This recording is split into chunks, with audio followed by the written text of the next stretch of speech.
In a distant part of the galaxy, far beyond the reach of human telescopes, an alien species called the Valons were busy scanning the stars.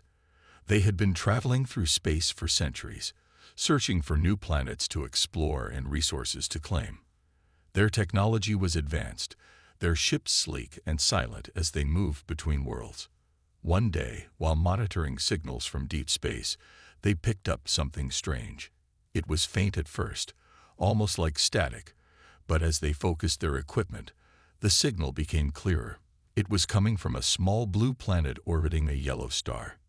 The Valons were curious. The signals were unlike anything they had encountered before. There were bursts of sound, some rhythmic and melodic, others chaotic and loud. Mixed in were voices speaking in languages the Valons couldn't understand, along with images that flickered across their screens. The aliens saw flashes of buildings, vehicles moving quickly on roads, and groups of creatures that looked oddly similar to each other. These creatures seemed primitive compared to the Valons, yet there was something about them that intrigued the aliens. The way they built things, created art, and argued among themselves suggested intelligence, even if it was messy and unpredictable. Commander Kale, the leader of the Valon fleet, ordered 2 scouts to investigate further. Zern and Vesa, both skilled explorers, prepared their small ship for the journey. As they approached the blue planet, which humans called Earth, they marveled at its beauty. The swirling clouds, vast oceans, and patches of green land made it look inviting. But the Valons knew better than to trust appearances. Every planet had its dangers, no matter how peaceful it seemed. Meanwhile, on Earth, Emily Carter was working late at her observatory in Colorado.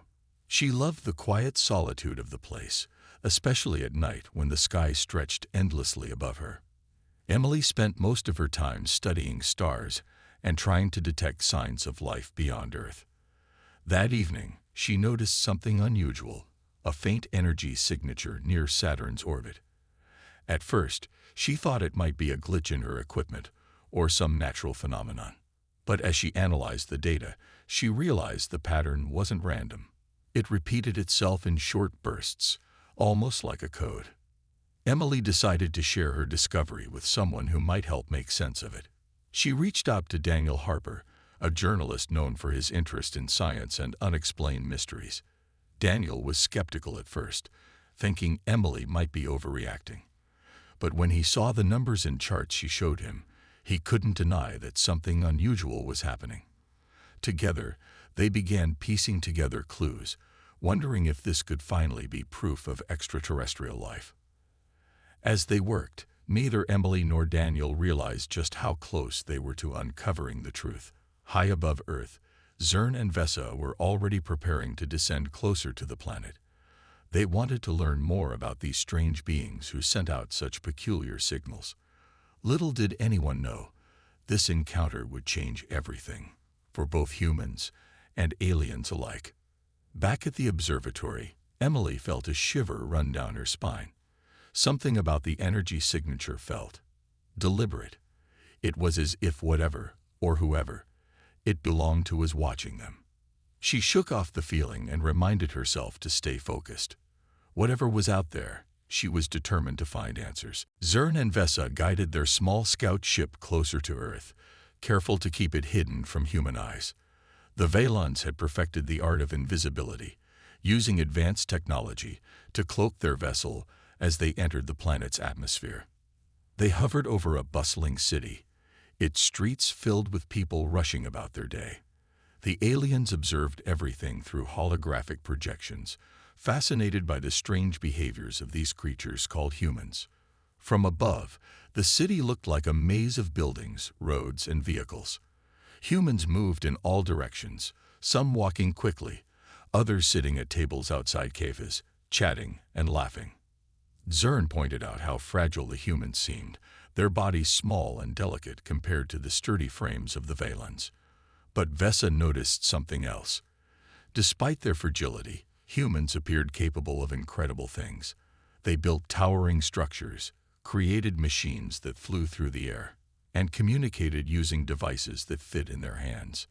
Back on Earth, Emily Carter and Daniel Harper were growing more suspicious by the minute.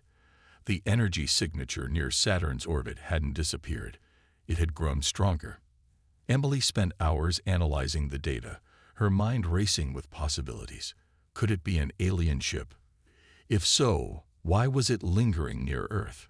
She couldn't shake the feeling that they were being watched. Daniel, meanwhile, dug into old records of UFO sightings and unexplained phenomena. He found reports of strange lights in the sky and mysterious disappearances, but nothing concrete enough to explain what they were dealing with now. One evening, as Emily adjusted the telescope at the observatory, she spotted something unusual, a faint glow moving across the night sky. It wasn't a plane or a satellite. Its movements were too erratic. She called Daniel immediately, and together they tracked the object as it drifted toward New York City. Whatever it was, it seemed to be studying the same areas they had been observing. The crowded streets, the parks, the bridges. Emily felt a mix of excitement and fear. Was this finally proof of extraterrestrial life? While Emily and Daniel worked tirelessly, government agents led by Agent Monroe began taking notice of their activities. Monroe had been monitoring any research related to space anomalies, and Emily's recent findings had caught his attention. He paid a visit to the observatory, warning Emily to stop digging into matters that didn't concern her. "Some things are better left alone," he said coldly before leaving. Emily was shaken but refused to back down. She knew she was onto something big, and she couldn't let fear stop her. High above the city, Zern and Vesa continued their observations. They marveled at how humans interacted with each other, sometimes with kindness, other times with anger. The aliens recorded everything, sending detailed reports back to Commander Kale. But there was one thing they couldn't understand. Why hadn't humans discovered space travel yet? With their intelligence and creativity, they should have been exploring the stars long ago. Instead, they remained confined to their small planet, seemingly content to stay where they were. As days passed, Zern and Vesa grew bolder, moving their ship closer to observe specific individuals. They focused on a woman named Sarah Bennett, a quiet librarian who often walked home alone after work. There was nothing remarkable about her appearance, but the aliens sensed a calmness in her demeanor that intrigued them. Perhaps she could provide answers to their questions. Meanwhile, Emily and Daniel pieced together fragments of evidence, suggesting that the glowing object in the sky wasn't a natural phenomenon. They realized they might not be alone in their search for answers, and that whoever or whatever was out there could be watching them too. The tension between curiosity and caution mounted for both humans and aliens. Neither side fully understood the other, but one thing was certain. The encounter was only beginning. As Zern and Vesa continued their exploration of Earth, they began to notice something strange. The planet was teeming with tiny life forms, microscopic organisms that were everywhere. These creatures lived in the air, in the water, and even inside the bodies of humans. At first, the aliens didn't think much of them. They were so small, almost invisible, that it seemed impossible for them to pose any real threat. But as the Veilons studied the data more closely, they realized these microscopic beings were far from harmless. The aliens discovered that bacteria and viruses could attack living cells, causing illness and sometimes death. What was even more alarming was how easily these organisms spread. A single sneeze or touch could transfer millions of them from one human to another. Zern and Vesa ran simulations to see what might happen if these microbes were introduced to their home planet. The results were devastating. Their species had no natural defenses against such tiny invaders. If even one of these organisms made it back to their world, it could wipe out entire populations. Back on Earth, Emily Carter and Daniel Harper were making progress of their own. After days of research, they uncovered classified documents hidden deep within government archives. The files detailed previous encounters with extraterrestrial beings, advanced civilizations that had approached Earth but left without explanation. Each time, the visitors retreated quickly, almost as if they were scared away. Emily and Daniel couldn't figure out why until they stumbled upon a theory buried in the notes. Earth's microbiological ecosystem acted like an invisible shield, protecting the planet from alien invasion. Emily became convinced this was the key to understanding the current situation. She explained her idea to Daniel, who was skeptical at first. "You're saying germs are keeping aliens away?"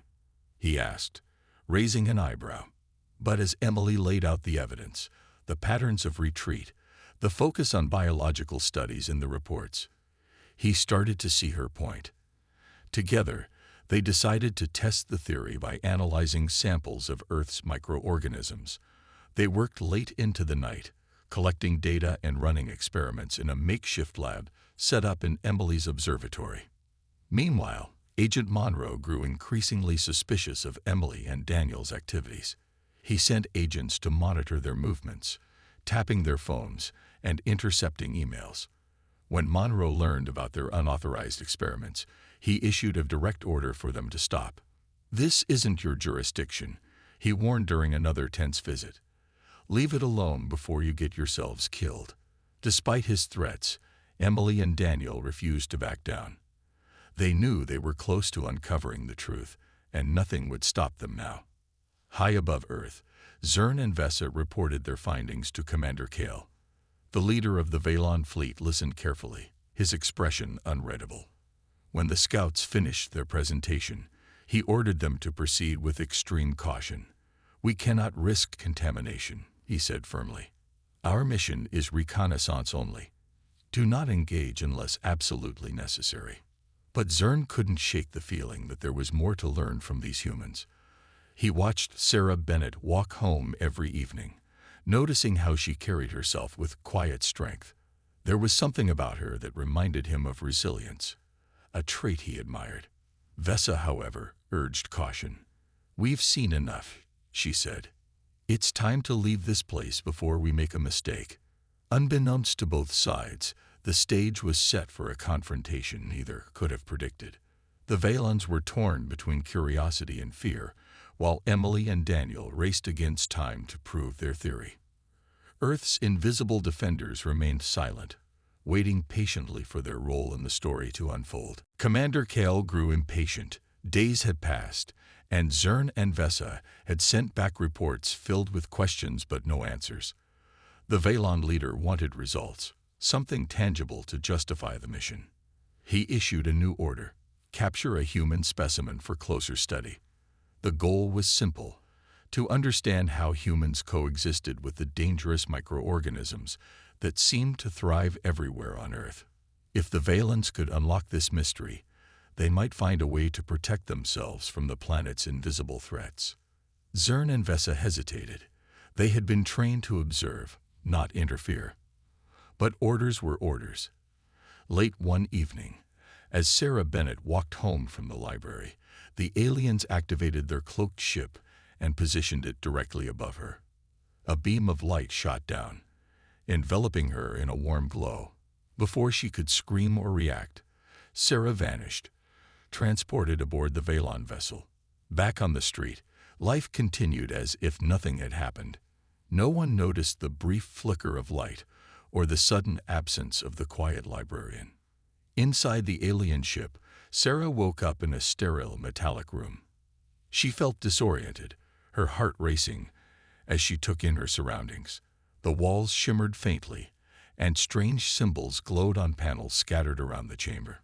Before she could process what was happening, two figures entered the room. They were tall and slender, their skin a pale gray, and their large, dark eyes studied her intently. Sarah froze, too stunned to speak. The aliens introduced themselves through a device that translated their thoughts into words. "Do not be afraid," Zern said, his voice calm but mechanical. "We mean you no harm." Sarah didn't respond. Her mind raced with questions, but fear kept her silent. Vesa stepped forward, holding a small instrument that emitted a soft hum. "We need to learn about your body," she explained. "How do you survive with so many tiny creatures inside you?" Sarah's confusion deepened. Tiny creatures? What were they talking about? She tried to ask, But the aliens ignored her attempts to communicate. Instead, they began scanning her body, taking samples of her blood and skin. The process was painless but unsettling. Sarah felt like a lab rat, trapped and powerless. She closed her eyes, trying to block out the strangeness of it all. Meanwhile, back on Earth, Emily Carter and Daniel Harper noticed something alarming. Sarah hadn't shown up for work in 2 days, and no one had seen or heard from her. Concerned, they visited her apartment only to find it empty. On a hunch, Emily checked her telescope logs and discovered unusual energy readings near the area where Sarah had last been seen. "This can't be a coincidence," Emily said, her voice trembling. "They've taken her." Daniel agreed, though he struggled to believe it. "Aliens don't just kidnap people," he muttered. "Not in real life." But the evidence was undeniable. Something, or someone, had abducted Sarah, and Emily was certain it was connected to the glowing object they'd been tracking. Determined to find her, they decided to follow the energy trail, hoping it would lead them to the source. On the alien ship, things were going poorly for the Valons. Their experiments revealed fascinating insights into human biology, how the immune system fought off harmful microbes and maintained balance within the body. But their curiosity came at a cost. Unbeknownst to them, some of the microorganisms they extracted from Sarah began spreading among the crew. At first, the effects were mild: fatigue, headaches, and slight fevers. But soon, more severe symptoms appeared. Crew members fell ill one by one, their advanced technology useless against Earth's microscopic invaders. Commander Kale received urgent updates from the scout ship, his frustration growing. "Contain the situation," he ordered. But it was already too late. The illness spread quickly, forcing Zern and Vesa to reconsider their approach. As alarms blared throughout the ship, Sarah sat quietly in her containment room, unaware of the chaos unfolding around her. For now, she remained safe. But for how long? Emily Carter and Daniel Harper worked tirelessly, following the energy trail that led them closer to the alien ship. Using satellite data and a makeshift transmitter Emily built from spare parts, they managed to pinpoint its location, a remote area deep in the mountains. Agent Monroe and his team were hot on their trail, but Emily and Daniel knew they couldn't wait. Every second counted if they wanted to save Sarah and uncover the truth about the aliens. Under the cover of night, they drove as close as they could to the coordinates before continuing on foot. The air was cold, and the forest around them was eerily silent. Finally, they reached a clearing where the energy readings spiked. Though the alien ship was cloaked, its presence was undeniable. A faint hum vibrated through the ground, and the air shimmered slightly, like heat waves rising off asphalt. Emily felt a mix of fear and excitement. They were close, so close. Inside the Valon ship, Zern and Vesa struggled to contain the growing crisis. More crew members had fallen ill, and panic began to spread among those still healthy. The tiny Earth microbes were relentless, attacking the alien systems in ways they couldn't counter. Commander Kale demanded answers, but none came. It became clear that their mission had gone horribly wrong. Zern, however, saw an opportunity. He believed humans might hold the key to solving their problem. After all, Sarah's body had coexisted with these organisms without harm. Perhaps humans knew how to fight them. Zern secretly contacted Emily and Daniel using a low-frequency signal intercepted by their transmitter. His message was simple: "Help us, or we all die." At first, Emily thought it was a trick. Why would aliens ask for help after abducting Sarah? But Daniel convinced her to listen. "They're desperate," he said. "If they wanted to hurt us, they'd have done it already." Taking a leap of faith, Emily responded, explaining their theory about Earth's microorganisms acting as both a defense and a danger. She described antibiotics, substances humans use to combat harmful bacteria, and offered to share this knowledge if the aliens agreed to release Sarah and leave peacefully. Zern relayed the proposal to Commander Kale, who hesitated. Trusting humans went against everything the Valens stood for, but with his crew dying and no other options left, he reluctantly agreed. Emily and Daniel approached the invisible ship cautiously, unsure what awaited them. When they stepped into the clearing, the ship decloaked, revealing its sleek, metallic form.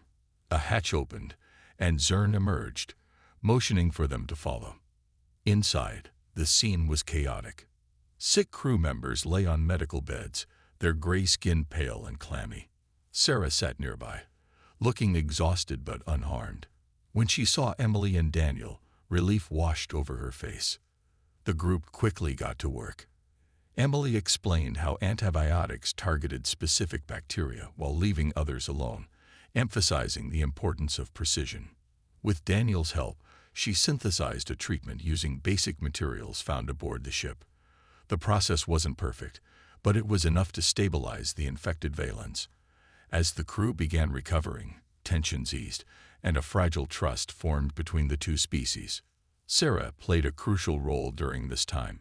She shared stories from books she loved, describing human history, culture, and emotions. Her words intrigued Vesa, who started seeing humans not as primitive creatures, but as complex beings capable of great resilience. For the first time, the aliens understood why Earth's defenders, its invisible microbes, were so effective. Humans had adapted to live alongside them, turning a potential threat into a source of strength. As the situation aboard the ship improved, Emily and Daniel prepared to leave. Before departing, Zern thanked them, expressing admiration for humanity's ingenuity and spirit. "Your world is unique," he said. "We will remember this." With that, the trio returned to Earth, watching as the Valon ship vanished into the sky. Though shaken, Emily, Daniel, and Sarah knew their lives would never be the same. They had faced the unknown and emerged victorious, not through force, but through understanding. And high above, the Valons retreated, vowing never to underestimate Earth again. After the Valon ship disappeared into the sky, Emily Carter, Daniel Harper, and Sarah Bennett returned to their normal lives. But nothing felt truly normal anymore. The encounter had changed them in ways they couldn't fully explain. For Emily, it deepened her passion for science. She spent weeks writing a detailed report about their experience, carefully documenting everything. The aliens' technology, their observations of Earth's microbiological defenses, and the role antibiotics played in saving the Valon crew. Though she knew publishing such a story might sound unbelievable to most people, she hoped it would inspire others to think differently about humanity's place in the universe. Daniel, on the other hand, focused on sharing their story with the world. As a journalist, he understood how powerful storytelling could be. He wrote an article describing their adventure, framing it as a speculative piece at first to avoid skepticism. But as more details emerge, like unexplained energy readings and eyewitness accounts of strange lights in the sky, his story gained traction. People began talking about the possibility of extraterrestrial life, and soon, Daniel's article became a bestseller when he expanded it into a book. Readers were captivated by the idea that Earth's tiniest organisms might protect humanity from cosmic threats. Sarah struggled to adjust after her time aboard the alien ship. Being abducted had been terrifying, but it also gave her a new perspective on life. She started volunteering at schools, teaching children about science and encouraging them to ask big questions. Her favorite lesson was about microbes, where she explained how something so small could have such a huge impact on the world. "Even the smallest things can change everything," she often said, thinking back to the aliens' vulnerability to Earth's bacteria. Meanwhile, Agent Monroe grew increasingly frustrated. He had tried to silence Emily and Daniel, warning them repeatedly to stop digging into matters beyond their understanding. But now, their story was everywhere, in newspapers, on TV, and even in academic circles. Monroe's superiors pressured him to investigate further, but there was no physical evidence left behind. The Valons had vanished without a trace, leaving only unanswered questions. Despite his efforts to discredit Emily and Daniel, Their credibility only grew stronger as more experts supported their claims. Far away in the Valon homeworld, Commander Kale reflected on the failed mission. His crew had recovered thanks to the humans' help, but the damage to his pride lingered. Never before had the Valons encountered a species like humanity, fragile yet resourceful, chaotic yet resilient. Zern and Vesa reported their findings to the Council, emphasizing the dangers posed by Earth's microorganisms. Their warnings resonated deeply. The Council agreed that Earth should remain untouched, at least for now. Kale made a vow to never underestimate another planet again, especially one so deceptively ordinary.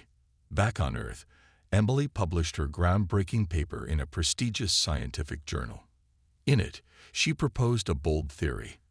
Earth's invisible shield of microorganisms wasn't just a natural phenomenon.